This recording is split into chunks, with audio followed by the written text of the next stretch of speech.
You can love someone so much that you quietly become part of the system keeping their crisis alive. They miss a payment, and you send money. They forget a deadline, and you make the call. They lose another opportunity, and you write the application, explain the mistake, or persuade someone to give them one more chance. Each rescue makes sense by itself. The rent is due today. The car is needed tomorrow. They are already ashamed. This is not the time for a lesson. So the immediate disaster disappears. But a month later, the same emergency returns with a different date. And you begin to wonder whether your help is building their ability to stand or simply making it easier for them not to. Hi, I'm Sarah, and this is WiseMind Stories. At 11:18 on a Tuesday morning, Sofia Reyes transferred $3,200 to her younger brother. Daniel had until noon to pay 3 months of overdue rent or leave his apartment. He had called her from the parking lot of a grocery store. "I have a job starting next week," he said. "I just need to get through this one thing." Sofia had heard that sentence before. She also knew what would happen if she said no. Daniel would lose the apartment. Their 68-year-old mother would ask him to move into her small house. He would sleep in the room that had belonged to their father, and the entire family would begin living inside his crisis. Sofia opened the savings account she shared with her husband, Marcus. The money was supposed to replace the air conditioning system before summer. She sent the transfer at 11:18. Then she deleted the confirmation message because Marcus had asked her not to give Daniel any more money without discussing it with him. At 12:06, Daniel texted a heart and the words, "You saved me." For 20 minutes, Sofia felt relieved. At 3:40, she called the company where Daniel said he was starting work. She told herself she only wanted to confirm the schedule so she could help him plan transportation. The manager had never heard of him. There was no job. When Sofia confronted Daniel, he said he had completed 2 interviews and expected an offer. "That is not what you told me. If I told you I was still waiting, you would have said no. So you lied. I told you what I had to tell you, so I wouldn't be homeless." Sofia ended the call. Then she sat in her car and understood that she had not prevented a crisis. She had purchased 30 more days of the same one. Daniel was 34. 9 months earlier, he had lost his sales job after missing several weeks of work. Since then, his life had become a sequence of plans that almost happened. He was almost hired by a delivery company. He was about to complete a certification course. He had a friend who might start a business. Each plan lasted long enough to attract hope and ended before it required sustained work. Sofia and their mother, Ruth, filled the gaps. Ruth paid Daniel's car insurance. Sofia covered his phone. When he missed an unemployment appointment, Sofia called the office and asked whether it could be rescheduled. She revised his resume, sent him job postings, and once completed most of an online application while he dictated answers from the couch. The family called it support, but Daniel was rarely the most active person solving Daniel's problems. Sofia's role had begun long before the job loss. Daniel was 7 when a teacher first told their parents he was bright but easily overwhelmed. Sofia was 14. She helped with his homework, reminded him about permission slips, and defended him when their father became impatient. Years later, when their father was dying, he held Sofia's hand and said, "You're the strong one. Look after your mother and your brother." Sofia carried those words like an inheritance. Whenever Daniel struggled, helping him felt like love, loyalty, and a promise to someone who was no longer there. Saying no did not feel like a financial decision. It felt like betraying her father. That evening, Marcus found the transfer on their account. He did not shout. He asked, "Why did you hide it?" Sofia began explaining the eviction notice, her mother's house, and Daniel's expected job. Marcus waited. "I asked why you hid it from me." Sofia looked at the floor. "Because I knew you would say no." The sentence sounded almost identical to Daniel's.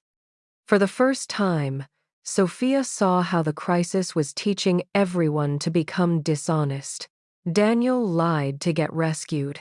Sofia lied so she could rescue him. Ruth secretly used retirement money because she could not tolerate either child being angry with her.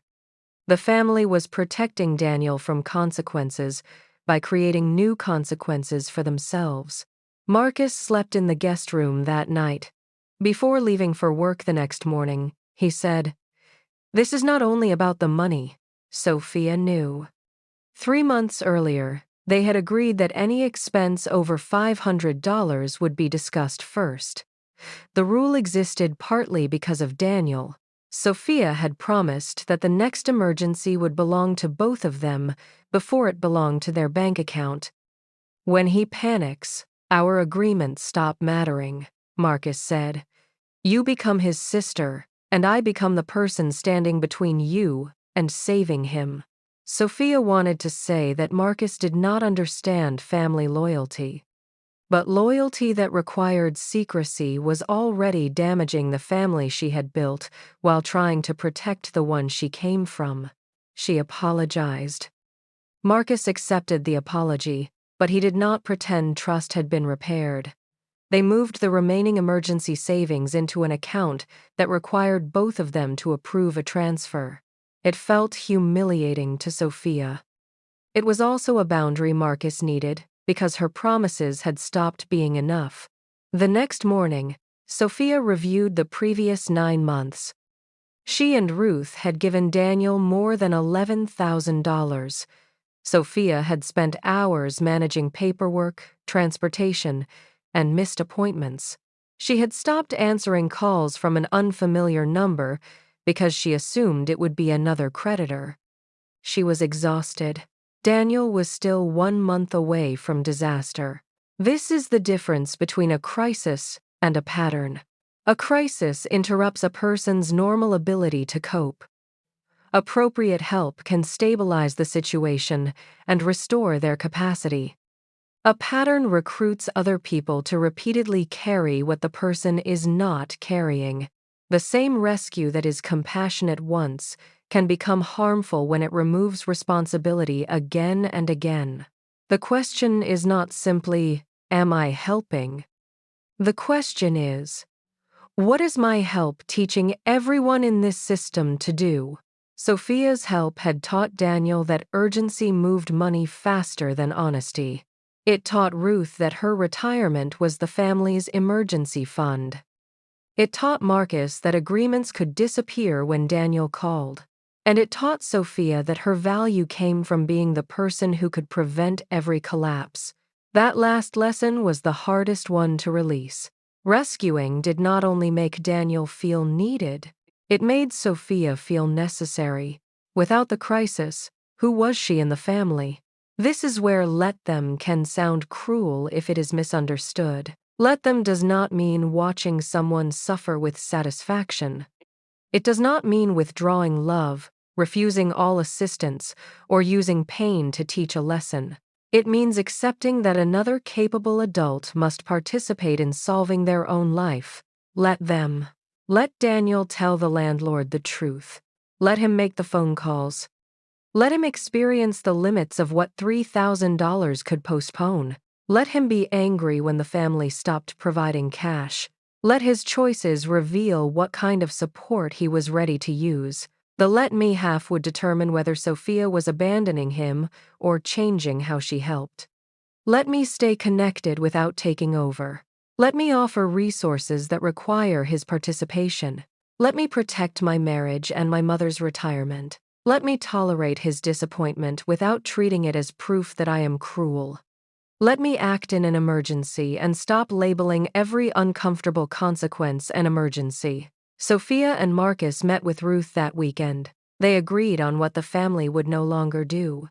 No cash transfers, no loans, no calls to employers or creditors on Daniel's behalf. No completed applications. No more stories for landlords. Then they listed what they were willing to offer. Groceries delivered once a week for 6 weeks. A monthly transit pass. Payment made directly to a licensed counselor for 4 appointments, if Daniel scheduled and attended them. A ride to the workforce center, if he booked the meeting himself. Ruth began to cry. What if he loses the apartment? She had her own reason for fearing the answer. After her husband died, Ruth had spent years worrying that grief had damaged Daniel in a way the rest of them could not see. Every bill she paid felt like compensation for a father who was no longer there. If I can help and I don't, she said. What kind of mother does that make me? Sofia recognized the question. It was the same one she had been asking as a sister. Marcus answered gently. We are not deciding whether to love him. We are deciding which actions we will continue calling love. Sofia answered carefully. Then we will be sad, and we will help him understand his options. We will not buy another month without a plan he is carrying. When they told Daniel, he accused them of turning his worst year into a punishment. Dad would be ashamed of you, he told Sofia. The sentence found the exact place where her boundary was weakest. She wanted to transfer more money simply to stop feeling like a bad sister. Instead, she said, I love you. I will bring groceries on Friday. I will sit beside you while you call the landlord, but I will not make the call or pay the rent. Daniel hung up. He did not call the landlord that day. He missed the deadline for a repayment plan and had to leave the apartment 3 weeks later. There was no inspiring turnaround. He stayed on a friend's couch. He stopped speaking to Sofia for 12 days. Ruth sent him $200 in secret, then admitted it and felt ashamed. On the 4th night, Sofia drove past the apartment where Daniel was staying. She did not stop. She saw a light in an upstairs window and imagined him sleeping in his clothes, feeling abandoned by the people who were supposed to protect him. At a traffic signal, she opened her banking app. She could send $500 from her personal account. Marcus would not see it immediately. Daniel could buy time, and Sofia could sleep. Then she understood that the transfer would regulate her fear more than it would build Daniel's stability. She closed the app. She cried through the next 3 traffic lights. Not rescuing did not feel peaceful. Sometimes it felt like allowing anxiety to remain in her own body instead of paying someone else to make it disappear. Boundaries did not make the family instantly consistent. They exposed how practiced the old pattern had become. On the 13th day, Daniel texted Sofia, Can you take me to the workforce center tomorrow? Sofia asked, Do you have an appointment? Not yet. Book it and send me the time. If I'm available, I'll drive you. Daniel did not respond for 4 hours. Then he sent a confirmation for 10:30. Sofia drove him. She did not go inside. For 6 weeks, Daniel's life looked less comfortable, not more successful. He worked temporary warehouse shifts and slept on 2 different couches. He attended 2 counseling appointments and missed the 3rd. He sold his car because he could not afford the insurance. Sofia hated watching it. She also noticed something unfamiliar. Daniel began describing actions he had taken rather than plans someone else might complete. He had called. He had applied. He had asked for another shift. 3 months later, he rented a room in a shared house. His job was not impressive, and his finances were not repaired. He still asked for money once. Sofia said no and offered to review a budget he created. He did not speak to her for a week. Then he sent the budget. Sofia and Marcus were still repairing their own finances. She transferred part of every paycheck back into the air conditioning fund. For several months, Marcus checked the account more often than he used to. Sofia did not call that unforgiving. She had allowed Daniel's crisis to break an agreement. Marcus was allowed to rebuild trust at the speed his experience required. Sofia could not know whether the boundary caused any of these changes. That was no longer the purpose of the boundary. She had not stopped rescuing Daniel as a strategy to control him into improving.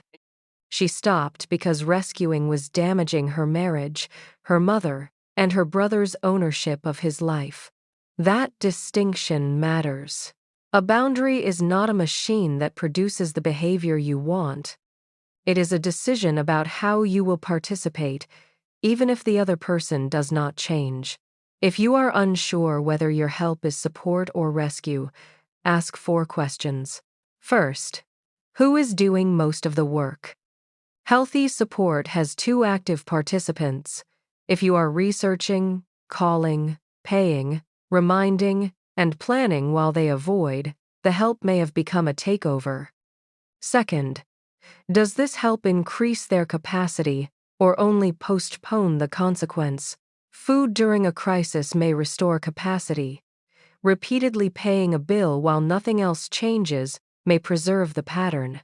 Third, is there a clear limit and agreement? Name what you will provide, for how long, and what participation is required. Unspoken support easily becomes permanent obligation. Fourth, what would love look like if I did not take control? It might look like listening, driving, sharing information, paying a provider directly, attending a family support group, or sitting beside someone while they make the call themselves. This requires judgment and compassion. Poverty, disability, discrimination, caregiving, illness, and systemic barriers are not character failures. Not every hardship is a lesson someone needs to learn alone. Sometimes sustained practical help is exactly what dignity requires. And if there is suicidal thinking, an overdose, violence, abuse, severe impairment, a medical or psychiatric emergency, or danger involving a child, do not step back and wait for consequences. Contact qualified professionals or emergency services and follow appropriate safety guidance. The point is not to worship consequences. The point is to stop confusing love with taking possession of another capable adult's responsibilities. You can stand beside someone without standing in for them. You can be generous without becoming the infrastructure of their avoidance. Let them carry the part of life that belongs to them. Let me offer love that leaves both of us with our dignity. There is one final place where this becomes painfully difficult. Sometimes you are not rescuing someone with money or phone calls. You are rescuing a relationship with imagination. You keep loving the person they might become while explaining away the person who keeps showing up. How long should you stay loyal to potential when reality keeps asking you to leave? That is where our final story begins.